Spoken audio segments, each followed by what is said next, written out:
What's good, YouTube? First of all, just a disclaimer. I got a flu. Okay, so if I speak in any weird ways or something like that, you know why.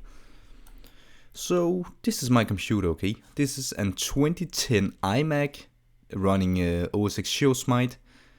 I got the 2.8 GHz Intel Core i5 and 10 GB of RAM.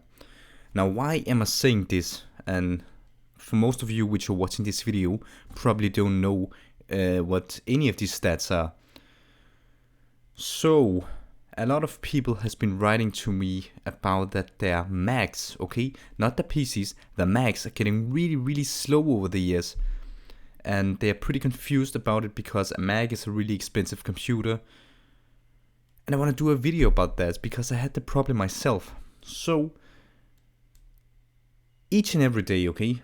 Each and every day we use a computer for everything, whether that be gaming, YouTube watching, listening to music and stuff like that.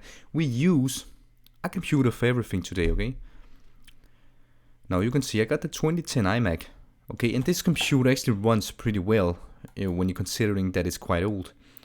You can see I got a lot of programs, okay? And the computer itself, even though it's pretty old, it's actually pretty snappy, okay? I can game on this computer and I can do everything I want. Now, a lot of people that are writing to me, okay, got the older Macs like the 2010, 2011 versions, and a lot of them got 4 GB of RAM.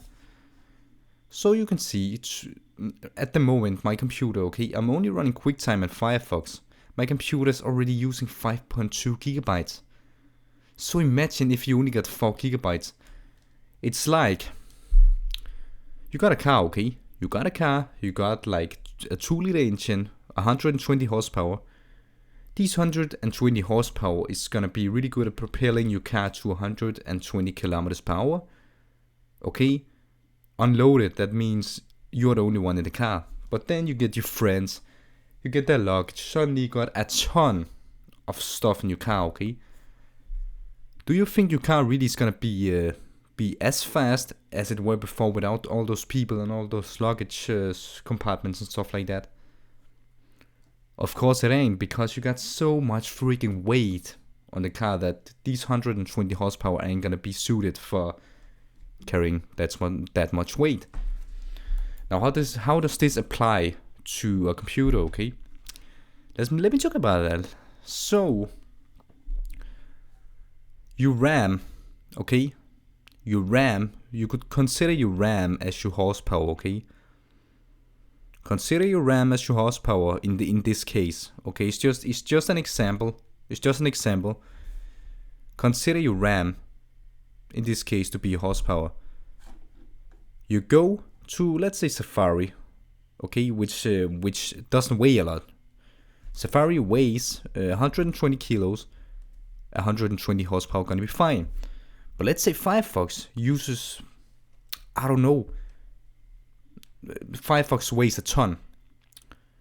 Do you really think that in this case 4 horsepower is going to be enough to transport a ton of weight? No, it ain't. So what do we do in this case? We could keep cleaning our computer, but we tried that a lot of times and cleaning our computer just doesn't work. What do we do? Okay, so we got two options. We got two options in this case. We can upgrade our RAM, which is gonna be the best upgrade you can do to any computer with under 8 GB of RAM, or we could just buy a new computer. But think about this, and buying a new Mac, god damn, that's fucking expensive. And we're happy for a computer. We like a computer, but it's just slow. If you got 4 GB of RAM, and by the way, you can if you want to know how much RAM you got, you can on a Mac. You just go up to the Apple logo and click on About this Mac. In my case, on denne Mac. My computer is in Danish, so that explains it. And just look at memory, okay? Memory. This is gonna be the third. It's gonna be the third subject. 10 gigabytes, 1333 megahertz DDR3. So 10 gigabytes, okay? a lot of times I even struggle with 10 gigabytes when it comes to what I do. I use my computer for everything. Photo editing, video editing, you name it, anything, okay? And a lot of times not even 10 gigabytes is enough. So Mac OS X in its pure nature is really, really RAM thirsty compared to Windows. I don't know why, but it is what it is. If you only got 4 gigabytes of RAM, yes, I would consider upgrading, okay? Upgrade your RAM. It's not that expensive. RAM is not super expensive, especially DDR3 these days, okay? Any Mac before 2014, I believe, is DDR3, okay? Except the really old ones, they're DDR2 and DDR. But that you can see, okay? You just the first tab you can see what type of RAM you got. You cannot use DDR in DDR2 and you cannot use DDR in DDR3. They are uncompatible with each other, okay? There are no backwards compatibility when it comes to RAM. You gotta get DDR4 with DDR3. Fortunately for you, DDR33 is getting really cheap. Just make sure you get the right one. If you buy RAM from an Apple store, it's gonna be expensive, so I would consider buying it from Amazon. I used to have 4 gigabytes of RAM and my computer was almost unusable. It kept crashing, stuff like that. As soon as I upgraded the RAM, it really just ran smoothly, okay? I love the computer and you can see my specs. Even though it's a 2010 machine, it's awesome, okay? I love my computer, okay? And I ain't gonna upgrade until the computer breaks. That's really my take on my situation.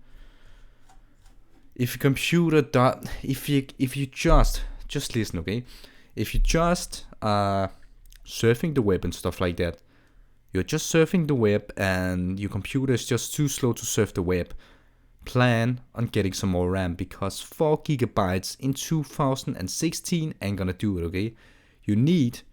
I know that a lot of people say, but you can do with 4 gigabytes RAM. You need a minimum of 8 if you want your computer to be usable in this day and age. There's no way around it. You need a minimum of 8 gigabytes of RAM. Get 10 as a minimum if you're on a Mac, or 16. 10 or 16, get that amount of RAM. Trust me, your computer's gonna last a lot longer when it comes to speed and stuff like that. Computers these days are just, it's a way. The reason your computer use so much RAM is because, Apple, they're interested in making money, so they make their operating system really RAM thirsty, so that old computer, they basically will trick you into buying a new iMac or MacBook. Upgrade your RAM. First of all, if you got a 2011 machine, 2010 machine, that's very easy. If you got a newer machine, that might not be doable. They remove the option to upgrade your RAM on the newer machines, and this is not a way that Apple is making money. Anyway, that's my take on it. I hope you really got something useful out of it. The only thing you can really upgrade on a Mac is the RAM, except if you got a MacBook, a Mac Pro, or old iMac. Okay, I got a 2010 iMac, so I can upgrade to a newer graphics card if I wanted to, a newer processor if I wanted to, but that would be a waste, because at the time I want to upgrade my components like the processor and the RAM. My computer's gonna be old, really old anyway, so I'm just gonna upgrade to a new computer, okay? I hope that the video helped you out. If you only got 4 gigabytes of RAM, even though no matter you're running a Linux machine, a Windows PC or Mac, upgrade your RAM. This is gonna be the first thing you wanna do, upgrade your RAM, because it's gonna be worth it, okay? You're gonna save hell of a lot of money by upgrading the RAM. Anyway, thanks for watching the video, guys. More videos coming up soon, okay? Bye!